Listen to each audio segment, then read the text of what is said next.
right? Now we enter into the another part of the age of reason. So age of reason laye another part enlightenment la another part என்ன அப்படின்னா நம்மளுடைய doctor ஜான்சனோட period அப்படின்னு நம்ம பார்க்கிறோம்.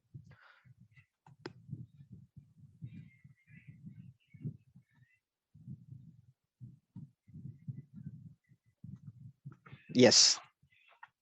So age of Johnson, it is another, what do you call it, as or a second part of this particular age அப்படின்னு சொல்லலாம். So எப்படி ஃபர்ஸ்ட்ல அகஸ்டன் ஏஜ் அப்படின்னு நம்ம சொல்றோமோ அதே மாதிரி ஜான்சன் ஏஜை பொறுத்த வரைக்கும் செகண்ட் ஆஃப் த இந்த பர்டிகுலர் என்லைட்மெண்ட் ஏஜை பொறுத்த வரைக்கும் செகண்ட் பார்ட்டை வந்து நம்ம டாக்டர் ஜான்சன்ஸ் ஏஜ் அப்படின்னு நம்ம சொல்றோம்.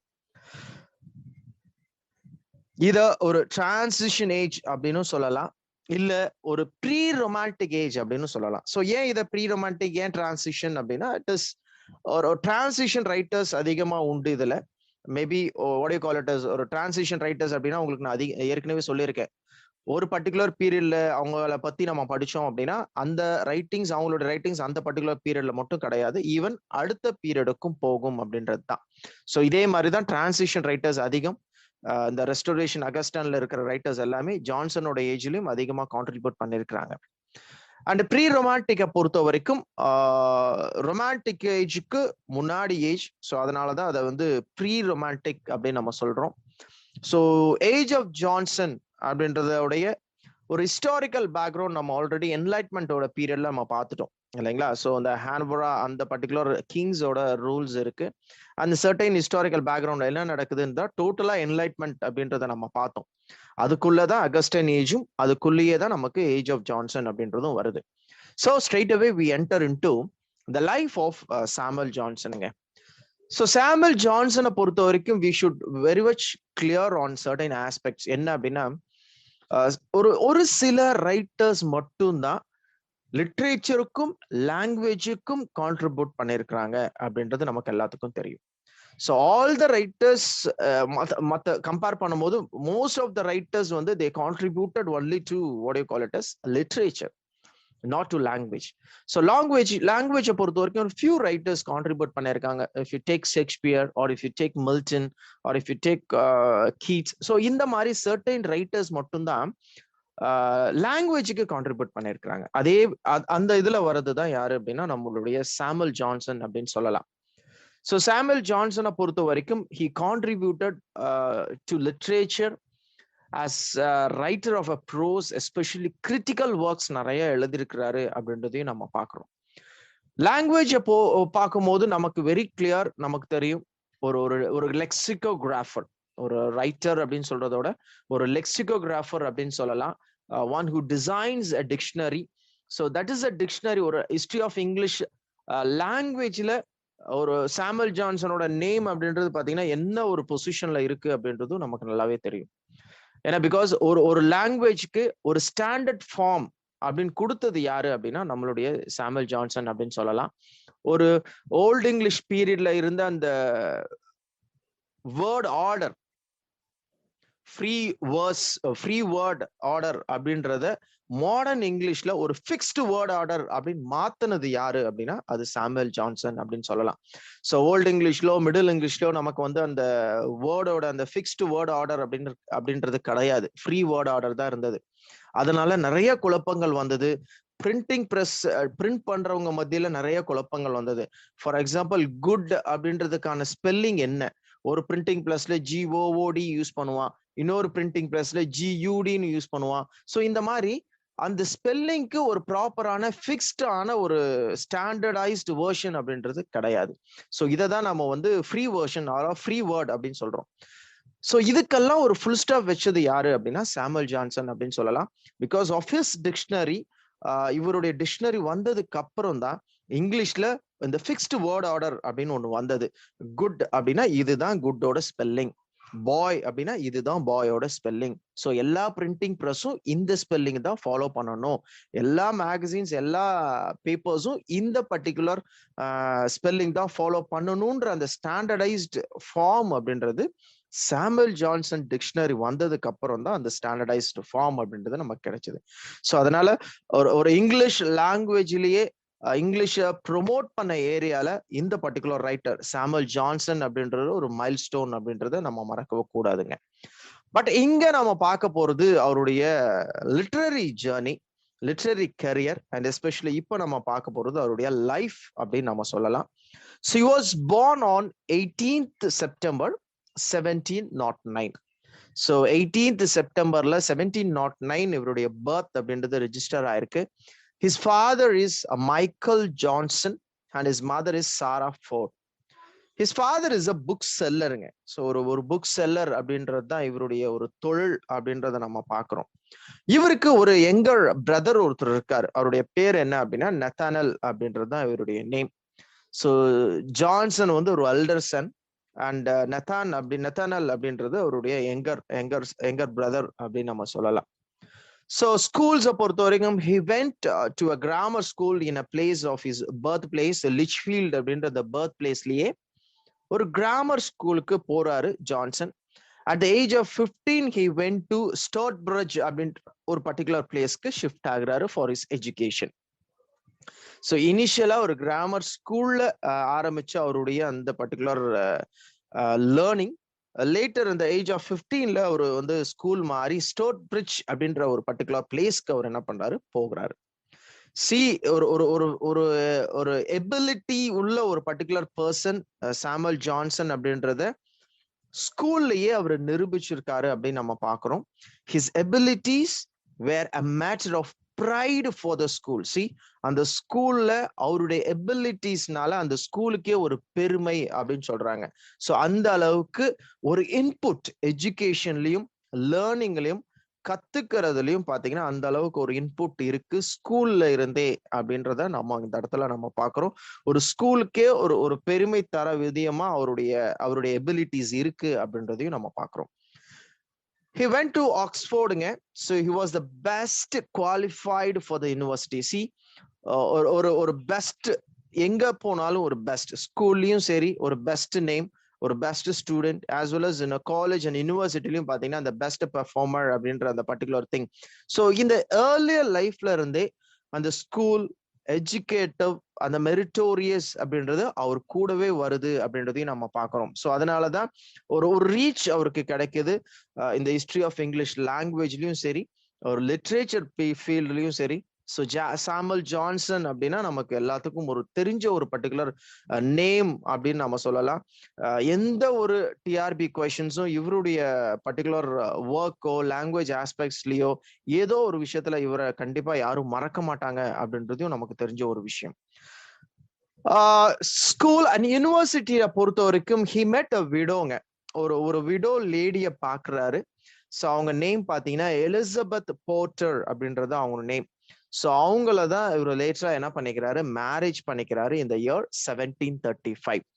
ஸோ நல்லா பாருங்க, இந்த lady was around 20 years older than this particular person.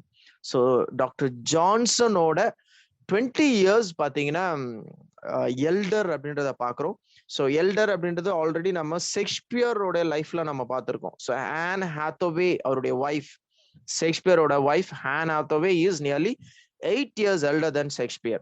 இங்க ஜான்சன் நம்ம அடுத்ததா பாக்குறோம். his wife is around 20 years elder. So இவரை பத்தி இந்த ஒரு மேரேஜ் நடந்தோன்னா இவர்கிட்ட நிறைய பேர் வந்து கொஸ்டின் கேட்டிருக்காங்க.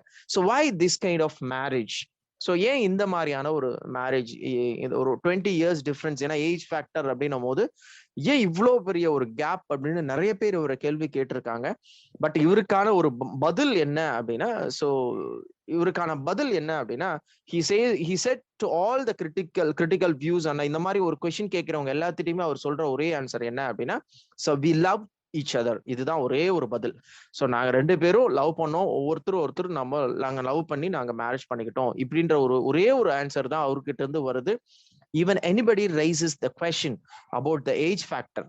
ஸோ ஜான்சனுக்கும் அவருடைய ஒய்ஃப்க்கும் ஆன இந்த பர்டிகுலர் டிஃபரன்ஸ் ஏஜ் ஒப்பீனியன் இதை பொறுத்த வரைக்கும் கேள்விகள் நிறைய கேட்டாங்க. பட் அவருடைய பதில் அப்படின்றது ஒன்னே ஒண்ணுதான், என்ன அப்படின்னா வி லவ் ஈச் அதர் அப்படின்ற ஒரு பதில சொல்லி என்ன பண்றாரு சாமுவல் ஜான்சன் அதுக்கும் ஒரு ஃபுல் ஸ்டாப் வைக்கிறாரு அப்படின்றத நம்ம பாக்குறோம். So with the financial help of his ஒய்ஃப்ங்க, மேரேஜுக்கு அப்புறம் அவங்களுடைய ஒய்ஃபோட ஃபினான்சியல் சப்போர்ட்னால ஒரு பிரைவேட் ஸ்கூல் இவரே என்ன பண்றாரு, ஆரம்பிக்கிறாருங்க. ஒரு ஸ்கூல், சின்னதா ஒரு ஸ்கூல் ஆரம்பிச்சு ரன் பண்ணணும் அப்படின்னு நினைச்சு ஆரம்பிக்கிறாரு. இதுக்கான அந்த செலவு இதெல்லாம் பாத்தீங்கன்னா அவங்க ஒய்ஃப் கிட்ட இருந்து ஒரு ஃபினான்ஷியல் அசிஸ்டன்ட் எடுக்கிறாரு. ஏன்னா பிகாஸ் சாமுவல் ஜான்சன் அப்படின்ற ஒரு வெல் டு டூ ஃபேமிலி கிடையாது. வி நோ தட் இவருடைய ஃபாதர் அப்படின்றது ஒரு புக் செல்லர் தான். ஒரு பெரிய அளவுக்கு ஒரு ரிச்சான ஃபேமிலி, ஒரு அரிஸ்டோக்ராட் ஃபேமிலி அப்படின்றது கிடையாது. ஸோ அதனால இவருக்கு தேவையான அந்த பர்டிகுலர் ஃபினான்ஸ் அப்படின்றது அவங்க ஒய்ஃப் கிட்ட இருந்து கிடைக்குது. அந்த பிரைவேட் ஸ்கூலை ஒன்று ரன் பண்றாரு. பட் லேட்டர் ஆன் நம்ம படிக்கும் போது இந்த பிரைவேட் ஸ்கூல் அப்படின்றது ஒரு சக்சஸ்ஃபுல்லான ஒரு ஸ்கூலா இல்லை. அது பார்த்தீங்கன்னா சீக்கிரம் டாக்டர் ஜான்சன் பார்த்தீங்கன்னா அது வந்து குவிட் பண்ணிடுவாரு, அதை க்ளோஸ் பண்ணிடுவாரு அப்படின்றதையும் நம்ம பார்க்குறோம். So Garrick, so one of the most famous actors of the day was one of his pupils அப்படின்னா ஒரு ஸ்டூடெண்ட் அப்படின்னு நம்ம சொல்லலாம். ஸோ டாக்டர் ஜான்சனோட ஸ்டூடெண்ட் தான் காரிக் அப்படின்றவர். ஸோ இவர் வந்து ஒரு ஒரு ஒரு ஃபியூச்சர்ல ஒரு ஒன் ஆஃப் த ஆக்டர்ஸ் அப்படின்னு சொல்லலாம். டிராமாஸ்ல ஆக்ட் பண்ற one of the actors, stage actors அப்படின்னு நம்ம சொல்றோம். ஒரு ஸ்டூடெண்ட், டாக்டர் ஜான்சனோட ஸ்டூடெண்ட் அப்படின்னு நம்ம சொல்லலாம் காரிக்கை பொறுத்த வரைக்கும். He went to London with his wife, remained there for rest of his life. So அங்க அந்த பர்டிகுலர் லீச்ஃபீல்ட் அப்படின்ற அந்த வில்லேஜ்ல இருந்து லண்டனுக்கு அவர் போறாரு, அவருடைய ஒய்ஃபோட லண்டனுக்கு போறாரு. And rest of his life பாத்தீங்கன்னா அவரு அங்கேயே ஸ்பெண்ட் பண்ணணும்னு நினைச்சிட்டு என்ன பண்றாரு, he moved to London அப்படின்னு பாக்குறோம். He began to write regularly for the Gentleman's Magazine. See, this is very important. அவருடைய ஃபர்ஸ்ட் ரைட்டிங் அப்படின்றது பாத்தீங்கன்னா ஒரு மேகசினுக்காக எழுதுறாரு டாக்டர் ஜான்சன். ஸோ சாமுவல் ஜான்சனை பொறுத்த வரைக்கும் அந்த ஜென்டில்மேன் மேகசின் அப்படின்னு அந்த name of the magazine is gentleman. So அந்த ஜென்டில்மேன் மேகசினுக்கு ரெகுலரா அவருடைய கான்ட்ரிபியூஷன்ஸ் அப்படின்றது அவர் கொடுத்துட்டு இருக்கிறாரு. இந்த ஃபார்ம் ஆஃப் ப்ரிஃபேசஸ் கொடுக்குறாரு, பயோகிராஃபிஸ் கொடுக்குறாரு, எஸ்ஸேஸ் கொடுக்குறாரு, சர்டன் ரிவ்யூஸ் அண்ட் போயம்ஸ் அப்படின்றது கொடுக்குறாரு. நமக்கு கிளியரா தெரியும், ஆஸ் அ லிட்ரேச்சர் நம்ம நிறைய லிட்ரேச்சர் ஒர்க்ஸ் நம்ம படிச்சிருக்கோம், நிறைய பேக்ரவுண்ட்ஸ் நம்ம படிச்சிருக்கோம். நமக்கு தெரியும் இனிஷியலா போயம்ஸோ இல்ல எஸ்ஸேஸோ இல்ல சர்டைன் ஆர்ட் ஆஃப் ஒர்க்ஸோ பாத்தீங்கன்னா பீரியாடிக்கல்ஸ்ல தான் பப்ளிஷ் ஆச்சு. இது நமக்கு நல்லாவே தெரியும். ஒரு மேகசின்ஸ்ல தான் அது என்ன ஆகுது, பப்ளிஷ் ஆகுது. இந்த மாதிரி நிறைய பீரியாடிக்கல்ஸ்ல எபிசோட்ஸா, அதாவது எபிசோட்ஸ் அப்படின்னா சீரியல்ஸா பப்ளிஷ் ஆயிருக்கு அப்படின்றதும் நமக்கு நல்லா தெரியும். ஸோ அந்த மாதிரி தான் இவருடைய ஒர்க், அதாவது டாக்டர் ஜான்சனோட ஒர்க் அப்படின்றது இனிஷியலா மேகசின்ஸ்ல பாத்தீங்கன்னா கான்ட்ரிபியூட் பண்றாரு. ஸோ ரெகுலர் கான்ட்ரிபியூட் அப்படின்றது இந்த மேகசினுக்கு பண்றாரு இவர் சாமுவல் ஜான்சன். ப்ரிஃபேசஸ் கொடுக்குறாரு, பயோகிராஃபிஸ், எஸ்ஸேஸ். ஸோ இந்த மாதிரியான ஒர்க்ஸ் நிறைய இவர் இந்த மேகசினுக்கு கான்ட்ரிபியூட் பண்றாரு. ஸோ அந்த டைம்ல போப் ஜான்சனை பத்தின ஒரு வியூ கொடுக்குறாரு. என்ன அப்படின்னா, Pope said that Johnson would become famous soon. So இவருடைய writings on that particular gentleman magazines, so இதெல்லாம் பார்த்ததும் போப் பாத்தீங்கன்னா ஒரு நேச்சுரலான ஒரு கமெண்ட் கொடுக்குறாரு ஜான்சனை பத்தி. கண்டிப்பா ஜான்சன் சீக்கிரமா ஒரு பர்டிகுலர் பொசிஷனை ரீச் பண்ணுவாரு, ஃபேமஸ் ஆவாரு அப்படின்றத அலெக்சாண்டர் போப் என்ன பண்றாரு, ஜான்சனுக்கு ஒரு பாசிட்டிவான ஒரு கமெண்ட் நோட் இந்த இடத்துல ரிஜிஸ்டர் பண்றாரு. த ராம்ப்லர் அப்படின்றது இவருடைய certain periodical. But this periodical never had a large circulation அப்படின்றது சொல்றாங்க. ஸோ இந்த என்லைட்மெண்ட் பீரியடை பொறுத்த வரைக்கும் நமக்கு பீரியாடிக்கல்ஸோட அதிக மூமெண்ட் இருக்கு. இந்த பீரியாடிக்கல்ஸ் சக்சஸ் ஆனதுக்கு காரணம் அப்படின்றது ரெண்டு. ஒன்னு என்ன அப்படின்னா பொலிட்டிக்கல் பார்ட்டிஸ், இன்னொன்னு என்ன அப்படின்னா காஃபி ஹவுசஸ். நான் நேத்தே சொன்ன மாதிரி இந்த சோஷியல் ஹிஸ்டரி ஆஃப் இங்கிலாந்து அப்படின்ற ஒரு பர்டிகுலர் பேப்பர், ஒரு அந்த பர்டிகுலர் பேப்பர் நம்ம வந்து லிட்ரேச்சர்ல படிச்சிருந்தோம் அப்படின்னா அதுல இந்த காஃபி ஹவுசஸோட இம்பார்ட்டன்ஸ் அதிகமா நம்ம படிச்சிருப்போம். ஸோ அது மூலியமா அதிகமான ஒரு விஷயங்கள் பப்ளிக் செக்டர்ஸ்க்கு போய் சேருது அப்படின்ற ஆஸ்பெக்ட் தான் இந்த காஃபி ஹவுசஸ் நமக்கு இந்த இடத்துல டீச் பண்ணுது.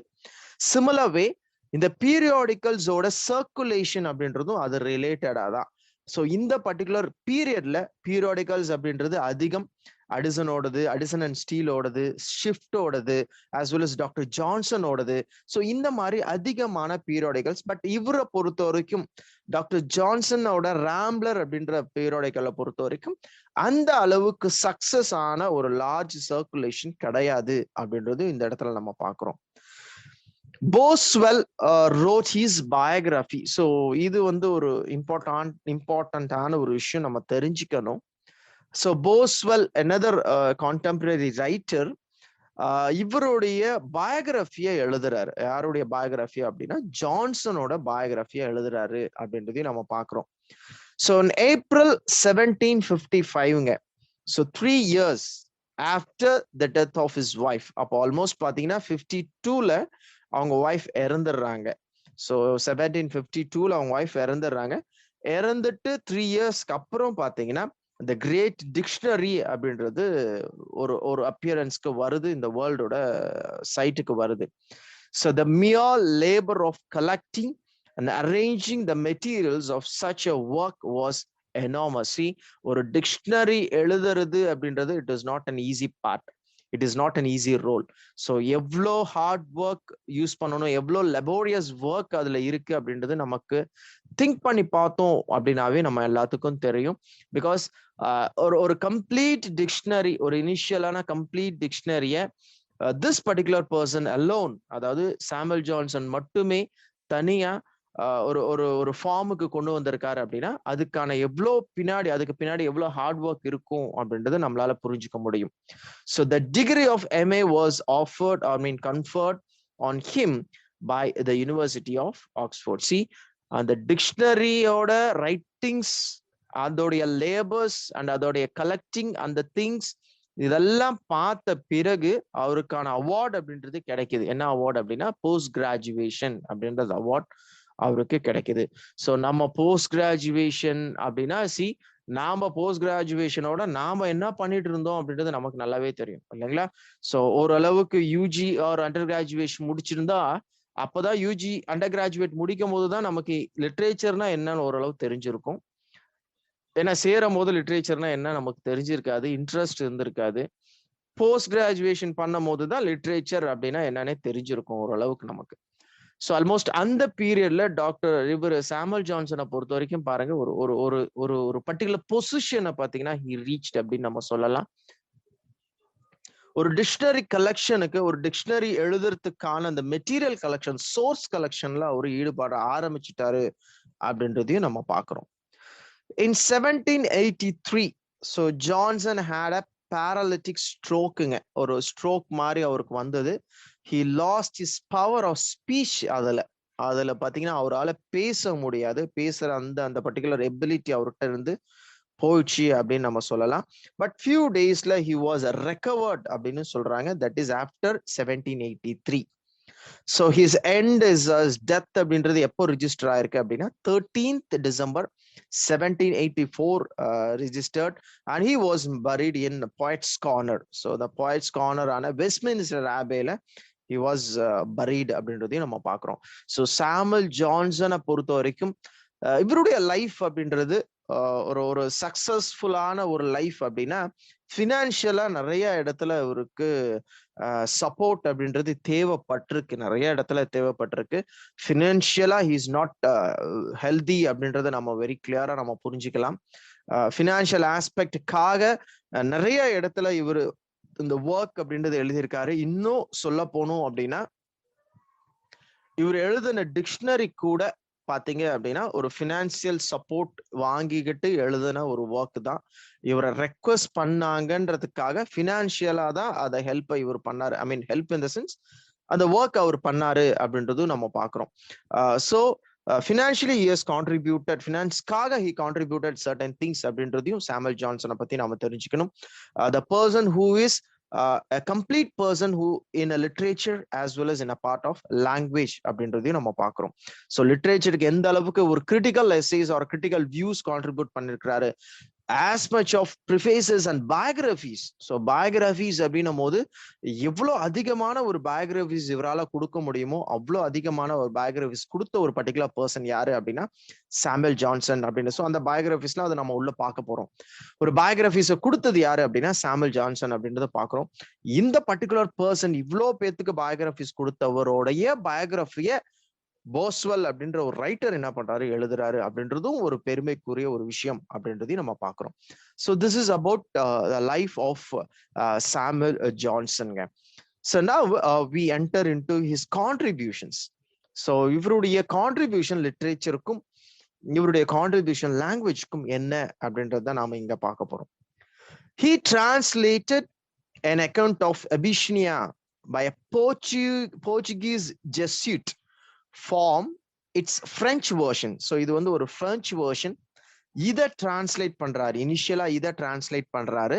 இந்த French version இந்த பர்டிகுலர் ஒர்க்கை டிரான்ஸ்லேட் பண்றாரு. இதுதான் இவருடைய ஃபர்ஸ்ட் ஒர்க் அப்படின்னு நம்ம சொல்லலாம். இந்த இயர் 1735ல இந்த போர்ச்சுகீஸ் ஜெஸ்யூட் அப்படின்றது ஒரு ரிலிஜியஸ் ஒர்க் அப்படின்னு நம்ம சொல்லலாம். ஒரு கிரைஸ்ட பத்தின ஒரு ஒர்க். ஸோ அதை தான் நம்ம சொல்லுவோம். இட் இஸ் ரிலிஜியன் ஆஸ்பெக்டான ஒரு ரிலீஜியஸ் ஒர்க் அப்படின்னு சொல்லலாம். அதை இனிஷியலா என்ன பண்றாரு, இவரு டிரான்ஸ்லேட் பண்றாரு அப்படின்றது தான் இவருடைய ஃபர்ஸ்ட் ஒர்க். இன் 1738ல இவருடைய ஃபர்ஸ்ட் இங்கிலீஷ் போயம் அப்படின்றது லண்டன் அப்படின்ற ஒரு போயம். ஸோ இது 263 லைன்ஸ்ல எழுதினாரு. இதுமே ஒரு இமிட்டேஷன் ஒரு ஒர்க் அப்படின்னு சொல்லலாம். ஸோ எதோட இமிட்டேஷன் அப்படின்னா ஜுவனல் அப்படின்ற ஒரு ரோமன் பாய்ட்டோட ஒர்க்ல இருந்த ஒரு இமிட்டேஷன் அப்படின்னு சொல்லலாம். இது நிறைய எடிஷன்ஸ் போச்சு அப்படின்னு சொல்றோம் டாக்டர் இவர் சாமுவேல் ஜான்சன்ஸை பொறுத்த வரைக்கும். லண்டன் அப்படின்ற அந்த போயம் 1738ல so first poem in English as well as ஒரு இமிட்டேஷன் ஒர்க் அப்படின்றது தான் இனிஷியலா நம்ம பார்க்குறோம். He received critical praise from போப்புங்க as well as glorification of English history controversy with the Hanoverian government. ரெண்டு பிரைஸ் கிடைக்குது, ரெண்டு அப்ரிசியேஷன் கிடைக்குது இவருக்கு. ஒன்னு யார்கிட்ட இருந்து அப்படின்னா அலெக்சாண்டர் போப் கிட்ட இருந்து கிடைக்குது. ஸோ இன்னொன்னு யார்கிட்ட இருந்து கிடைக்குதுன்னா அந்த சர்டன் கவர்மெண்ட் கிட்ட இருந்து கிடைக்குது. ஸோ நமக்கு நல்லாவே தெரியும் அந்த பர்டிகுலர் பீரியட்ல அதிகமா ரூல் பண்ணது யாரு அப்படின்னா ஹானோவரியன் கவர்மெண்ட், ஹானோவரியன் கிங்ஸ், அந்த ஜார்ஜ் வகேரா அவங்க அந்த ஜெனரேஷன்ஸ் அவங்க தான் அங்க வந்து ரூல் பண்றாங்க. ஸோ அந்த ஹானோவரா கவர்மெண்ட்ல இருந்தும் ஒரு குளோரிஃபிகேஷன் அப்படின்றது இவருக்கு கிடைக்குது, இவருடைய ஒர்க்குக்கு கிடைக்குது அப்படின்றதையும் நம்ம பார்க்கிறோம். So 2 prizes from 2 certain, one is from the government, another one is from a great writer. A dictionary of English language. So the one the 15th April 1755 June 1746 Johnson contracted by a group of London booksellers to write a dictionary. So இதுதான் ஒரு ஆரம்பம். So ஜான்சனை இந்த அளவுக்கு reach பண்ணது, அதாவது to the world wild reach பண்ணது அப்படின்றது இந்த பர்டிகுலர் ஒர்க் தான். அதாவது a dictionary of the language, English language. இதை ஃபர்ஸ்ட் இவர் எழுத ஆரம்பிக்கிறது யாரால அப்படின்னா ஒரு சர்டைன் குரூப் ஆஃப் புக் செல்லர்ஸுங்க. ஸோ இந்த புக் செல்லர்ஸ்லாம் என்ன பண்றாங்க, ஜான்சனை வந்து மீட் பண்றாங்க. மீட் பண்ணி இந்த மாதிரி ஒரு டிக்ஷனரி நீங்க ஒண்ணு எழுதணும் அப்படின்னு சொல்றாங்க. ஏன் அப்படின்றதுக்கான ரீசன் அவங்களுக்கு முன்னாடியே சொன்னேன். ஸோ அந்த பீரியட் ஆஃப் டைம்ல வேர்டுக்கு பாத்தீங்கன்னா ஒரு ஃபிக்ஸ்ட் ஆர்டர் அப்படின்றது இல்லை. ஸோ ஒவ்வொரு printing press was there, printing press இருந்தது. ஒவ்வொரு பிரிண்டிங் பிரஸ் ஒவ்வொரு விதமான வேர்டிங்ஸை கொடுக்குறாங்க. அப்போ பீப்புளுக்கு அதிகமான கன்ஃபியூஷன்ஸ் வரதுக்கான வாய்ப்புகளும் வருது அந்த டைம்ல. ஸோ அதனாலயே ஒரு ஸ்டாண்டர்ட் ஃபார்ம் வேணும், ஒரு ஸ்டாண்டர்ட் புக் வேணும், அதை ஃபாலோ பண்றதுக்கு அப்படின்றதுக்காக இந்த புக் செல்லர்ஸ் எல்லாரும் என்ன பண்றாங்க, ஜான்சனை போய் அப்ரோச் பண்றாங்க. ஸோ ஜான்சன் அந்த டிக்ஷனரி எழுதுறதுக்கு அக்செப்ட் பண்ணிக்கிறாரு. அது அவரு அதை எழுதுறதுக்கு வாங்கின அந்த அமௌண்ட் அப்படின்றது பாத்தீங்கன்னா 1500 குனியாஸ் அப்படின்ற இந்த அமௌண்ட் தான் அது வாங்கினாரு.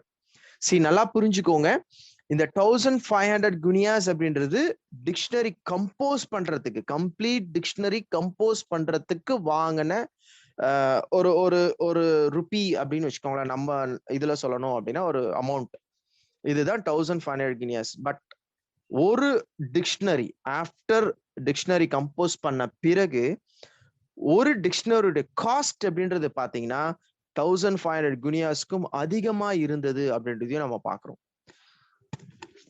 ஒரு கம்ப்ளீட்டா கம்போஸ் பண்றதுக்கு வாங்கின அந்த பர்டிகுலர் ஹியூஜ் அமௌண்ட்டை சேல் பண்ணும் போது, டிக்ஷனரிஸ் அந்த புக் செல்லர்ஸ் பாத்தீங்கன்னா அந்த டிக்ஷனரி விற்கும் போது ஒரு டிக்ஷனரியோட காஸ்டே பாத்தீங்கன்னா அந்த அளவுக்கு கூட அதிகமா வச்சுதான் வித்தாங்க. அதுவும் நல்ல ஒரு சக்சஸ் அப்படின்றதையும் நம்ம பாக்குறோம்.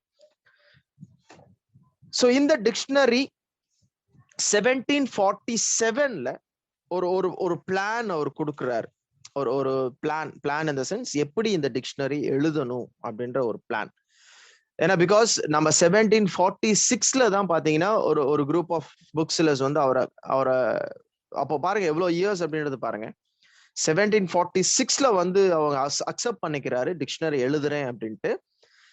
அடுத்த இயர் வந்து ஒரு பிளான் ரெடி பண்றாரு, ரைட்? ஸோ எப்படி இந்த டிக்ஷனரி எழுதணும்.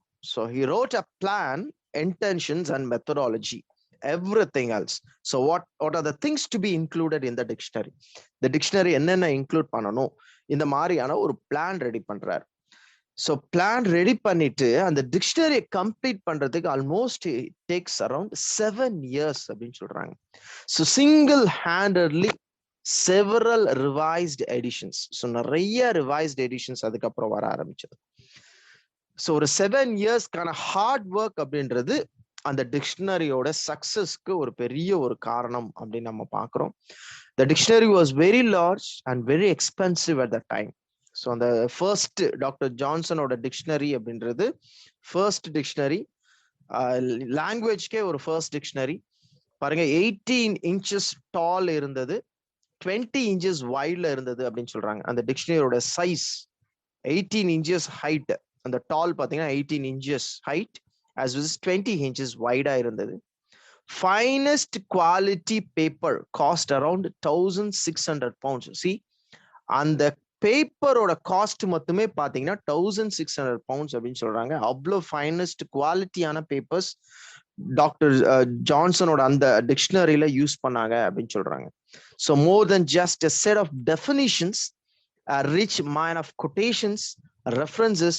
ஸோ இது எல்லாமே டிக்ஷனரியில இருந்த சில விஷயங்கள். ஸோ செட் ஆஃப் டெஃபினேஷன்ஸ் இருந்தது, கொட்டேஷன்ஸ் இருந்தது, ரெஃபரன்சஸ் இருந்தது, ஆஸ் வெல் அஸ் லிங்குவிஸ்டிக்ஸ்ல எட்டிமாலஜி அந்த ஆரிஜின் அப்படின்றது இருந்தது. ஸோ இது எல்லாமே பாத்தீங்கன்னா அந்த டிக்ஷனரியில இருந்த சர்டைன் விஷயங்கள் அப்படின்னு பாக்குறோம். இது வந்து ஒரு very important role of Samuel Johnson அப்படின்றதையும் நம்ம பார்க்கிறோம். ராசலாஸ் a didactic tale. So didactic in the sense something to be expressed in the way. ஏதோ ஒரு விஷயத்த பப்ளிக்கு எக்ஸ்பிரஸ் பண்ணணும், கொண்டு போய் சேர்க்கணும், அதுதான் டைடாக்டிக் அப்படின்னு நம்ம சொல்றோம். ஸோ 1759ல இதோட தீம் அப்படின்றது பாத்தீங்கன்னா so choice of life. So this is the theme அப்படின்னு சொல்லலாம். ஒரு saved from utter hopelessness by his strong religious faith. ஒரு ரிலீஜியஸ் ஃபெய்த்ல ஒரு சாய்ஸ் ஆஃப் லைஃப் நம்ம ரோட் நாட் டேக்கன் பார்த்துருக்கோம் இல்லைங்களா? ஸோ சிமிலர் வே ஒரு சாய்ஸஸ் ஆஃப் லைஃப்ங்க. ஸோ அதுல அந்த ரிலீஜியஸ் ஃபெய்த் என்ன பண்றாரு, கொஞ்சம் இதுல இன்சிஸ்ட் பண்றாரு, ஒரு ஹோப்லெஸ் ஆன ஒரு பர்சன். ஸோ இவர் எழுதின சர்டைன் ஆஸ்பெக்ட் ஒர்க்ஸ் பாத்தீங்கன்னா for the sake of financial support, அதுக்காகவே அப்படின்னும் போது இந்த பர்டிகுலர் ஒர்க் பாருங்க ரொம்ப வேகமா ரொம்ப குயிக்கா இவர் வந்து இந்த புக்கை முடிச்சதுக்கான ரீசன் என்ன அப்படின்னா அவருடைய டெப்ஸ் இன் தி சென்ஸ் சில கடன்கள் எல்லாத்தையும் செட்டில் பண்ணணும், நிறைய கடன் இருக்கு அதெல்லாம் செட்டில் பண்ணணும் அப்படின்றதுக்காக எழுதினாரு. ஸோ அதுக்காகவே இந்த புக்கை வேகமா எழுதி அவர் வந்து இது பண்ணாரு அப்படின்றதையும் நம்ம பார்க்கிறோம். ஸோ 1765ல ப்ரிஃபேஸ் டு ஷேக்ஸ்பியருங்க, the first and a major critical essay on the subject. See, இதுதான் அவருடைய first critical work அப்படின்னு சொல்லலாம். So already he has given his best work of the dictionary அப்படின்றத கான்ட்ரிபியூட் பண்ணிட்டாரு. இப்போ சாமுவல் ஜான்சன் அப்படின்றது எல்லாத்துக்கும் தெரிஞ்ச ஒரு பர்டிகுலர் ஃபேஸ் அப்படின்ற ஒரு பொசிஷனுக்கு அவர் வந்துட்டாரு. அதுக்கப்புறம் இவர் கான்ட்ரிபியூட் பண்றது எல்லாமே பாத்தீங்கன்னா ஒரு சக்சஸ்ஃபுல் ஒர்க் அப்படின்னு நம்ம சொல்லலாம். Especially preface to Shakespeare also a wonderful work அப்படின்றது நம்ம சொல்லலாம். So major critical essay, so critical essay, critical views நிறைய அதுக்கப்புறம் கொடுக்க ஆரம்பிச்சாரு. ஸோ இதுல பொறுத்த வரைக்கும் ஸ்டர்னை பத்தின ஒரு வியூ கொடுக்குறாரு. ஸோ அண்டர் வேல்யூடு மில்டனை பத்தின ஒரு வியூ இந்த இடத்துல கொடுக்குறாரு. And as well as prejudiced against ஷிஃப்ட்டுங்க. ஷிஃப்ட்டை பொறுத்த வரைக்கும் ஒரு வியூ கொடுக்க ஆரம்பிக்கிறாரு இங்க. ஷிஃப்ட் அப்படின்றவர் அந்த காலத்துல வாழ்ந்த ஒரு ரைட்டர். அதே மாதிரி மில்டனை பொறுத்த வரைக்கும் அவருக்கு முன்னாடி இருந்தவர் ஒரு அண்டர் வேல்யூட் அப்படின்னா எதை பத்தின ஒரு நெகட்டிவ் ஆஸ்பெக்ட மில்டனை பத்தி டாக்டர் ஜான்சன் சொல்றாரு அப்படின்னா நம்ம எல்லாத்துக்குமே தெரிஞ்ச ஒரு நெகட்டிவ் ஆஸ்பெக்ட் தான். என்ன அப்படின்னா அவருடைய அந்த what do you call it as அந்த faith towards the religion. அதாவது ஃபெய்த் அப்படின்றதோட ஒரு what do you call it as ஒரு வெறித்தனமான ஒரு ஃபெய்த் அப்படின்னு சொல்லுவோம் பாத்தீங்களா, அந்த பியூரிட்டானிசம்காக. ஸோ அதை தான் ஒரு நெகட்டிவ் ஆஸ்பெக்டா யார் பாக்குறா அப்படின்னா டாக்டர் ஜான்சன் பாக்குறாரு மில்டன் கிட்ட. நல்லா புரிஞ்சுக்கோங்க. ஸோ மில்டன் கிட்ட ஒரு நெகட்டிவ் ஆஸ்பெக்டா டாக்டர் ஜான்சன் பாக்குற ஒரு விஷயம் என்ன அப்படின்னா அவருக்கு இருந்த அந்த அந்த ஒரு ஒரு அந்த ஒரு ஃபெய்த் அப்படின்னு சொல்லுவோம் இல்லைங்களா, ஒரு what do you call it as ஒரு நார்மலான ஒரு ரிலிஜியஸ் அப்படின்னா அந்த எல்லாத்தையும் ஈக்குவலா நினைக்கிற மாதிரி ஒரு ப்ரொட்டஸ்டானிசம், கேத்தலிசம், இவங்களை எல்லாத்தையும் ஒன்னா நினைக்கணும் அப்படின்றது கிடையாது. ஸோ இந்த பியூரிட்டானிசம் அப்படின்னும் போது அவங்க மற்றவங்க எல்லாமே அவருக்கு, ஸோ அந்த மாதிரியான ஒரு ரிலீஜியஸ் ஃபெய்த் தான் இவருக்கு நெகட்டிவா தோணுச்சு. டாக்டர் ஜான்சனை பொறுத்த வரைக்கும் நெகட்டிவா தோணுச்சு மில்டனை பொறுத்த வரைக்கும் அப்படின்னு நம்ம பாக்குறோம். 79 இருந்து 81 the lives of the most eminent English poets with critical observations and their worksங்க. ஸோ இதை தான் நாம என்னன்னு சொல்றோம், the lives of poets அப்படின்னு சொல்றோம். இதுல கம்ப்ளீட்டா எல்லாத்தோட ரைட்டிங்ஸும் இருக்கும் அப்படின்னு சொல்லலாம், அதாவது பயோகிராஃபிஸும் இருக்கும் அப்படின்னு சொல்லலாம். ஒரு அன்இமேஜினபிள் ஒர்க் அப்படின்னு சொல்லலாம் லைஃப்ஸ் ஆஃப் பாய்ட்ஸை. 52 பாய்ட்ஸை பத்தின ஒரு கம்ப்ளீட் ஒர்க் எழுதியிருக்கிறாருங்க இதுல. இந்த லைவ்ஸ் ஆஃப் பாய்ட்ஸ் அப்படின்ற இந்த ஒர்க்ல 52 ரைட்டர்ஸை பத்தின ஒரு பயோகிராஃபிஸ் நீங்க எடுத்தீங்க அப்படின்னா அதுல ஒரு லைஃப் ஹிஸ்டரி, ஒரு ரைட்டரோட லைஃப் ஹிஸ்டரி இருக்கும். அதுக்கப்புறம் அவங்க லிட்ரேச்சர்லுக்கு கான்ட்ரிபியூட் பண்ண என்னென்ன ஒர்க்ஸ், இது எல்லாமே கம்ப்ளீட்டா இருக்கும். ஸோ அதுதான் 52 ரைட்டிங்ஸ், 52 பாய்ட்ஸை பத்தின ஒரு ரைட்டிங்ஸ் அப்படின்னு சொல்றோம். ஸோ இதுல தான் மில்டனை பத்தி எழுதியிருக்காரு, லைஃப் ஆஃப் மில்டன் அப்படின்றத மில்டனை பத்தி எழுதியிருக்கிறாரு, போப்பை பத்தி எழுதியிருக்கிறாரு, what do you call it as especially Abraham கௌலியை பத்தி எழுதியிருக்காரு. இது நம்ம ஏற்கனவே நம்ம பார்த்தோம் இல்லைங்களா, மெட்டாபிசிக்கல்ல ஆப்ரஹாம் கௌலியை பத்தி எழுதியிருக்காரு. இதுலதான் இவர் ஒரு கான்ட்ரோவர்ஷியல்ல போய் மாட்டிக்கிறாரு அப்படின்றதையும் நம்ம பார்த்தோம். மெட்டாபிசிக்கல ஒரு நெகட்டிவ் ஆஸ்பெக்ட் கிடையாது, இவருடைய வியூவை சொல்றாரு. பட் மெட்டாபிசிக்கலை பொறுத்த வரைக்கும் டிஎஸ் எலியட் அதை சப்போர்ட் பண்றாரு அப்படின்ற விஷயங்கள். ஸோ இது எல்லாமே பாத்தீங்கன்னா இந்த லைவ்ஸ் ஆஃப் பாய்ட்ஸ் அப்படின்ற இந்த particular work it's very simplest work as well as most readable of the literary works. So ரொம்ப சிம்பிளஸ்ட் ஒர்க் இவருது சாமுவல் ஜான்சன் இந்த work. But at the same time நீங்க நிறைய இடத்துல பார்த்துருப்பீங்க, ஏதோ ஒரு லைஃபை எங்கேயோ ஒரு இடத்துல ப்ரிஸ்கிரைப் பண்ணிடுவாங்க நமக்கு சிலபஸ்ல. Even when you see in any of the contemporary writings. So இவருடைய கான்டெம்பரரி ரைட்டர்ஸா இருக்கலாம், இல்லை இதுக்கு முன்னாடி இருக்கிற ரைட்டர்ஸா இருக்கலாம். ஏதோ ஒரு ரைட்டர் ஃபார் எக்ஸாம்பிள் நிறைய இடத்துல பார்த்தீங்கன்னா லைஃப் ஆஃப் மில்டன், சாமுவல் ஜான்சனோட லைஃப் ஆஃப் மில்டன் அப்படின்னு சொல்லி கேட்டிருப்பாங்க. ஸோ அதெல்லாமே இவருடைய ஒர்க் தான். இதுல இருந்த ஒரு பர்டிகுலர் ரைட்டரை பத்தின ஒரு பயோகிராஃபியை தான் ப்ரிஸ்கிரைப் பண்ணியிருக்கிறாங்க அப்படின்னு நம்ம பார்க்குறோம். So as criticisms, they are often misleading, giving praise to artificial poets like Cowley and Pope, and doing scant justice or abundant injustice to nobler poets like Gray and Milton. See, இந்த மாதிரியான ஒரு biased statements, right? ஒரு biased statementsum வர ஆரம்பிக்கும். So இருக்கதான் செய்யும். ஏன்னா because we should நோங்க, நார்மலா இன் ப்ரீவியஸ் இயர்ஸ்னா ப்ரீவியஸ் ஈராஸ், இந்த சாசர் பீரியட்ல அந்த பீரியட்ல பாத்தீங்கன்னா அதிகமா கிரிட்டிசிசம்ஸ் அப்படின்றது கிடையாது. ஸோ கிளாசிசிசம் அப்படின்னு எடுத்துக்கிட்டீங்க அப்படின்னா கிரிட்டிசிசம் பார்ட் அப்படின்றது ரொம்ப கம்மி. Modern writers or modern critics வேணா அந்த கிளாசிசிஸ்ட பத்தி கிரிட்டிசிசம் பண்ணலாம். பட் அந்த பீரியட்ல கிரிட்டிக்கல் வியூஸ் எழுதுற கிரிட்டிக்ஸ் அப்படின்றது ரொம்ப ரொம்ப குறைவு. அதனாலேயே பாத்தீங்கன்னா நிறைய ரைட்டர்ஸ் தைரியமா அவங்களுடைய ஒர்க்ஸை கொடுத்தாங்க. ஸோ தைரியமா அவங்களுடைய ஒர்க்ஸை அவங்களுடைய ஓன் நேம்லயே கொடுத்தாங்க. பட் லேட்டர் பார்ட் அப்படின்னும் போது எப்போ இந்த கிரிட்டிசிசம் வந்ததோ, எப்போ ஒருத்தரை பத்தி இன்னொருத்தர் அந்த கமெண்ட் அப்படின்ற அந்த பர்டிகுலர் ஒரு விஷயங்கள் வந்ததோ லிட்ரேச்சர்ல, அதுல இருந்தே பாத்தீங்கன்னா எல்லாத்தோட வியூஸ் அப்படின்றது பாத்தீங்கன்னா மாற ஆரம்பிச்சது. ஒருத்தரோட ஒருத்தர் புதுசா ஒர்க் எழுதுறோம் அப்படின்னா அவங்க பாத்தீங்கன்னா ஒரு சூடோநேம்ல எழுத ஆரம்பிக்கிறாங்க. ஃபர்ஸ்ட் ஒரு பென் நேம் அப்படின்னு நம்ம சொல்லுவோம் இல்லைங்களா? பென் நேம்ல எழுத ஆரம்பிக்கிறாங்க. ஏன் அப்படின்னா அது ஒரு பயம். என்ன பயம் அப்படின்னா இப்பதான் இந்த லிட்ரேச்சர் ஃபீல்டுக்குள்ள ஒரு பர்டிகுலர் ஒர்க் நான் எழுத வரேன். ஸோ எழுதும் போதே 4-5 கிரிட்டிக்கல் வியூஸ் வந்து நெகட்டிவா வந்துச்சுன்னா என்ன பண்ண விட மாட்டாங்க, வளர விட மாட்டாங்க. அப்படின்றதுனாலயே நிறைய பேர் பாத்தீங்கன்னா சூடோநேம்ல ஃபர்ஸ்ட் இனிஷியல் ஒர்க்ஸ் எழுதுவாங்க, இல்லைன்னா அனானமஸ்ல எழுதுவாங்க. ரைட்டர் நேமே இல்லாம எழுத ஆரம்பிப்பாங்க. ஸோ அந்த மாதிரியான ஒர்க்ஸ்லாம் நிறைய இனிஷியல் இப்போ வர ஆரம்பிக்குது இனிஷியல் பார்ட் ஆஃப் தியர் ஒர்க்ஸ்ல. பட் இது கிளாசிசிசம் அப்போ பீரியட்ல கிடையாது. ஏன்னா அப்போ கிரிட்டிசிசம் கிடையாது. பட் இப்போ அதிகமா இருக்கு. ஏன் அப்படின்னா இந்த ஒரு பயம், கிரிட்டிக்கல் வியூஸ் அப்படின்றதுனால பயத்தினாலேயே பாத்தீங்கன்னா நமக்கு சர்டைன் ஆஸ்பெக்ட்ஸ் அப்படின்றது நமக்கு இருக்கும். ஸோ இந்த எப்போ இந்த கிரிட்டிசிசம் வந்ததோ அப்பவே ஒரு பர்டிகுலர் ஒர்க்கோ இல்லை ஒரு பர்டிகுலர் ரைட்டரை பத்தியோ இல்லை ஒரு பர்டிகுலர் ஜானர் பத்தியோ இல்லை ஒரு பர்டிகுலர் ஃபார்மை பத்தியோ எதை வேணா கிரிட்டிசிசம் அப்படின்றத எழுதிக்கலாம். Maybe in a negative form or maybe in a positive form.